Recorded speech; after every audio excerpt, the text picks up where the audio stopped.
Alien abductions are a phenomenon that exploded in the 50s at the height of the Cold War, when UFOs were regularly seen on the front cover of newspapers.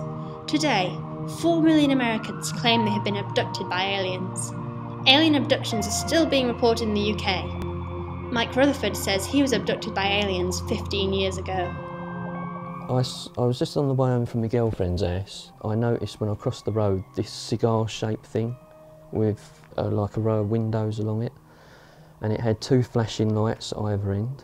And as I got near where the trees where it was hovering, I looked up and it just shot straight up into the sky. I was walking in the opposite direction after I saw it as well, and I discovered later that I'd like missing time from it. 3/4 of an hour that I've never been able to remember. Roy Lake offers support for people like Mike who want their story heard. This all came about as Roy Lake's life changed when he saw a UFO in 1968. I came home from work. I got towards my turning and I see a postman standing there looking up the sky with his mouth open wide. And I said, "You right there, brother?" He says, "What the bloody hell's that?" he says. And he pointed up the sky. And as I looked above me, I saw this elongated object. It was like looking at a form of plasma in the sky. It was tangerine in colour, no noise whatsoever, nothing metallic about it. It's like a lump of jelly. All of a sudden this thing got bigger and bigger. It was, first of all, it was elongated, then it went completely round.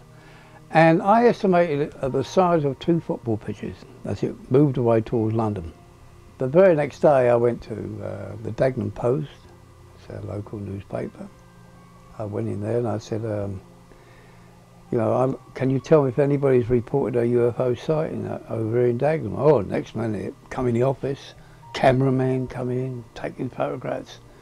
And the next week I was on the front cover of the Dagenham Post and said, "Roy starts UFO group." I had no intention of starting a group. You know, I just wanted to find out if anybody else had seen this thing. And it started from there. I formed the Essex UFO Study Group. The main symptoms of alien abductions are reported implants, loss of time and night terrors. Others claim strange figures appear and leave the victim temporarily paralysed.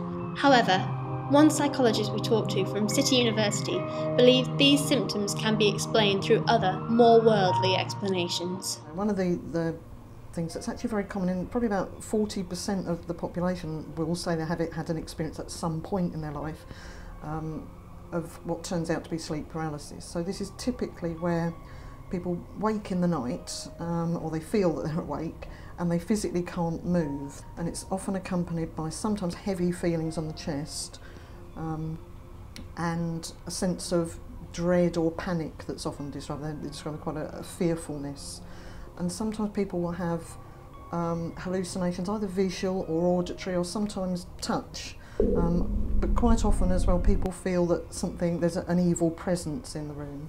And what's interesting is that, you know, we have all sorts of mythology from the old times. There was a mythology of the old hag in Scandinavian mythology, this woman who'd come and sit on your chest in the night. And that's the way that this experience used to be interpreted in the past.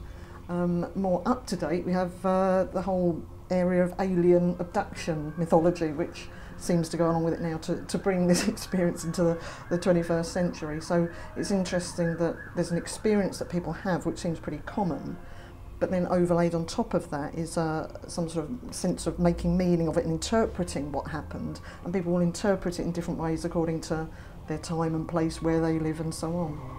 One of the first ever recorded cases of alien abductions was Betty and Barney Hill, who simultaneously experienced loss of time. To help uncover the events that took place within the 2 missing hours, they resorted to regressive hypnotherapy. What we know about any kind of hypnotic process, those things, is that it puts people in a very suggestible state, and there is, you know, some evidence that some therapists who perhaps aren't properly qualified and may not understand about how hypnosis works will feed information, albeit unwittingly, to the client, so that they are making these suggestions without knowing. However, for people like Mike and Roy, this isn't enough to falter their strong beliefs. I do think alien abductions do happen, yeah, and are happening, you know, even still today. I think it's been going on for many, many years. A lot of kids have gone missing. There's no doubt in my mind that they take place, you know. Although many people believe alien abductions are happening, Roy believes that the government is also playing a big role. I think the triangle. I think the triangle person is one of the black projects. I think that we've got that. Then you've got Area 51, which they've now turned around and said, oh, well, they've moved from there now, which I don't believe for 1 minute. It'll be proof for everyone. I mean, we know they exist and all that, you know, we don't need the government to tell us. The stuff they're sitting on, why, I don't know. Of course it's possible that there is other life on other planets. The universe is enormous, to understate it, and of course it's perfectly possible there are aliens. However, in terms of alien visitations, there isn't any hard evidence for any alien visitations at all. That doesn't mean there aren't, you know, extra life forms out there.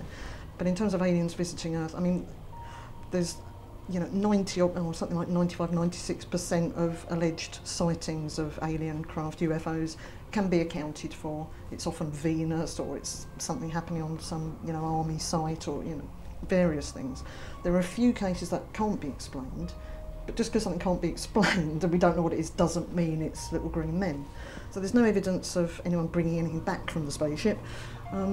So I think, yes, it's certainly possible that there's life forms out there, but there isn't any evidence, and there's often plenty of alternative explanations as to why you know, people might think that they've been visited. There is evidence. There's stacks of evidence. You have to go into some of the cathedrals, cave dwelling, go into caves, and there's joints on the caves. The only significant evidence that aliens have come to Earth from ancient civilizations are drawings, texts, and artifacts depicting what looked like alien visitation as early as 6000 BC. The mystery of alien abductions will remain unsolved.